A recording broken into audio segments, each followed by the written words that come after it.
Hi hello friends, ಇವತ್ತಿನ ದಿನ online ಪ್ಲಾಟ್ಫಾರ್ಮ್ನಲ್ಲಿ ನಡೆದ ಒಂದು ಘಟನೆನ ನಿಮ್ಮ ಮುಂದೆ ತಂದಿದ್ದೀನಿ.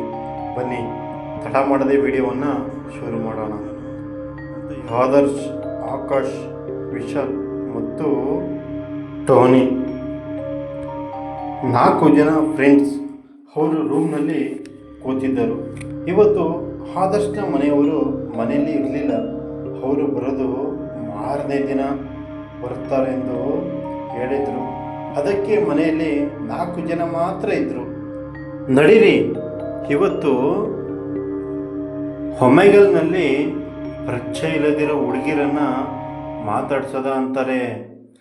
ಈ ಒಮೆಗಲ್ ಅಂದರೆ ಏನು ಅಂತಾನೆ. ಇದೊಂದು ಪ್ಲ್ಯಾಟ್ಫಾರ್ಮ್.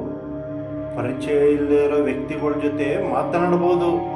ಇದರಲ್ಲಿ ತುಂಬ ಜನ ಹುಡುಗಿಯರು ಸಿಗ್ತಾರೆ ಅಂತಾನೆ. ಏನು ನಿಜನಾ? ಹುಡುಗಿಯರ ಜೊತೆ ಮಾತಾಡ್ಬೋದಾ? ಹೌದು, ನಾನು ಯಾವಾಗಲೂ ಇದನ್ನು ಯೂಸ್ ಮಾಡ್ತೀನಿ. ನಾನು ಒಮೆಗಲ್ ಬಗ್ಗೆ ಕೇಳಿದ್ದೀನಿ. ನಮ್ಮ ಮನೆಯಲ್ಲಿ ರೆಂಟ್ಗೆ ಇರೋರು ಇದರ ಬಗ್ಗೆ ಹೇಳಿದರು.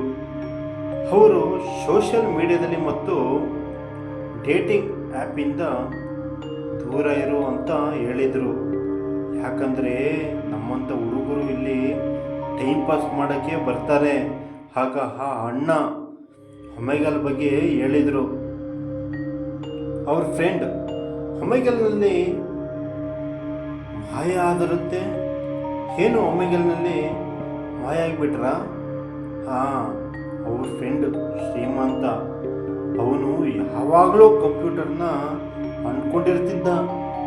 ಅವನು ಯಾವಾಗಲೂ ಒಮೆಗಲ್ ಯೂಸ್ ಮಾಡಿ